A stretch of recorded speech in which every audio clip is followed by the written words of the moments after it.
নমস্কার, আমি ডাক্তার প্রকাশ Mallick, consultant homeopath. দীর্ঘ 39 বছর ধরে হোমিওপ্যাথি চিকিৎসার সঙ্গে যুক্ত আছি।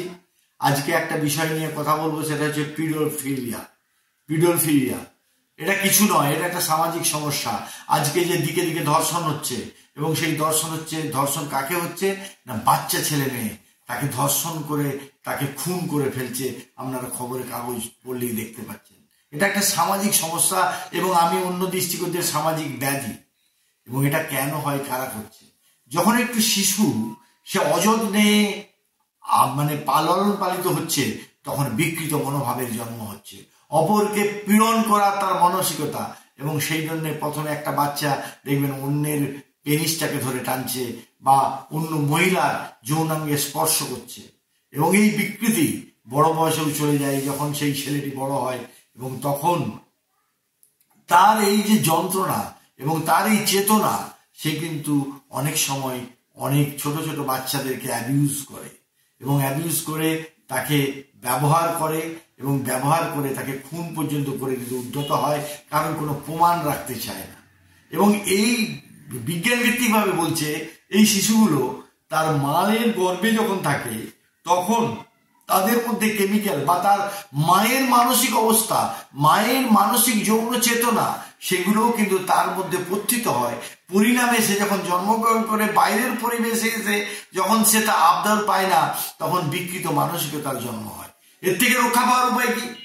না, আপনাকে দেখতে হবে অনেক সময় আমাদের ছদ্মবেশী মুখোশধারী মানুষ আমাদের চারপাশে ঘুরে বেড়াচ্ছে, এবং এই জন্য যৌন এডুকেশন দিতে হবে আপনার বাচ্চাকে। গুড টাচ ব্যাড টাচ শেখাতে হবে, এবং অনেক সময় বাচ্চাকে কোলে করে তার মাধ্যমে যৌনাঙ্গে হাত দিয়ে তাকে উদ্দীপ্ত করে।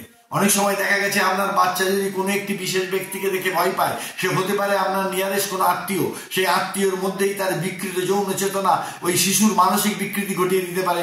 ভবিষ্যতে সে কিন্তু বিয়ে পর্যন্ত করবে না, কারণ তার এই যৌন চেতনা, তার যৌন যে বিকৃতি, লালসা চরিতার্থতা করার কারণে ওই বাচ্চাটার মানসিক অবস্থা, সে কিন্তু বিকাশ লাভের ক্ষেত্রে তার বিরাট ঘটনা ঘটতে পারে।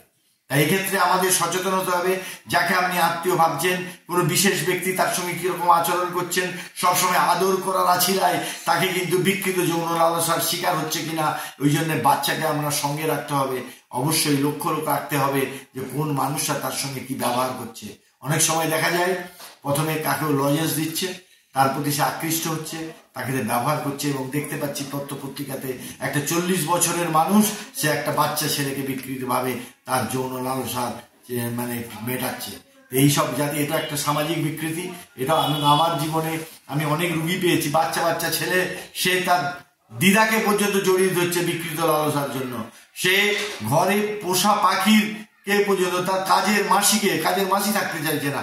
এরকম বিকৃত চেতনার মানুষকেও কিন্তু যেমন আপনাদের পাশাপাশি রক্ষা করতে হবে, এবং হোমিওপ্যাথি চিকিৎসার মাধ্যমে আমরা মানসিকভাবে তার কিন্তু মানসিক চিকিৎসা করে তাকে কিন্তু এই বিকৃতির হাত থেকে রক্ষা করতে পারি। এই বিকৃতির হাত থেকে রক্ষা করা শুধু সেই ব্যক্তিরই নয়, একটি পরিবেশ, পরিস্থিতি এবং সামাজিক অবস্থার পরিবর্তন ঘটানো সম্ভব। তাই হোমিওপ্যাথি চিকিৎসা শুধু মামুলি চিকিৎসা নয়। হোমিওপ্যাথি চিকিৎসা আমরা ক্যান্সারের চিকিৎসা করি, যৌন রোগের চিকিৎসা করি, এই মানসিক রোগের চিকিৎসাটাও খুব জরুরি, এবং এটাও হোমিওপ্যাথিতে করা সম্ভব। আমার জীবনে, আমার ব্যক্তিগত জীবনে এরকম পেশেন্ট পেয়েছি, এবং আমি আগে বোধহয় আমার ভিডিওতে বলেছি, একটি ছেলে, তারা 2 ভাই, তারা 9-10-এ পড়ে, তাদের বিকৃত লালসার শিকার হয়েছিল, এবং তার মায়ের সঙ্গে যৌন ক্রিয়া করতে চেয়েছিল। তার মা একজন ডাক্তার, তাকে ব্যাঙ্গালোরে বিভিন্ন ডাক্তার দেখানোর পরে যখন সলিউশন হয়নি, ওখানকার ডাক্তারও বলেছিলেন যে এখনো পর্যন্ত আমাদের মেডিকেল সায়েন্সের কোনো ওষুধ নেই, কিন্তু আমাদের হোমিওপ্যাথিতে আছে। আমি সেই পেশেন্টকে ভালো রাখতে পেরেছি, সে এখন ভালো পড়াশোনা করে, সে আমাকে আঙ্কেল বলে, আমি যা বলি তা শোনে, এবং তার সেই বিকৃত যৌন চেতনা তাকে আমরা তার থেকে সরিয়ে আনতে পেরে তাকে সুস্থ জীবন দান করতে পেরেছি। এই সমস্যা যে কোনো মানুষের হতে পারে। প্রাত্যহিক জীবনে তাকে ইনডোর গেম, আউটডোর গেম, এবং তার সঙ্গে তার সাহিত্য চেতনা, তার মানসিক অবস্থা, তাকে ম্যানার শেখানো, এই দায়িত্ব কিন্তু অভিভাবকের মধ্যে পড়ে। তাহলে এরকম একটা বিকৃত যৌন লালসা, যেমন তার বিকৃত ধারা, আমি কিন্তু সেই সমব্যথী সেই মানুষটার প্রতিও, আর যে মানুষটা ওর আক্রান্ত হচ্ছে তার প্রতিও। কারণ আমি কিন্তু পেশেন্টের, দুজনই আমার পেশেন্ট, দুজনেরই ওষুধ আছে হোমিওপ্যাথি চিকিৎসার মাধ্যমে। এই বার্তাটুকু দেওয়ার জন্য আজকের আমরা ভিডিওটা করলাম। তাই আপনারা সকলে ভালো থাকুন, অপরকে ভালো থাকতে সাহায্য করুন।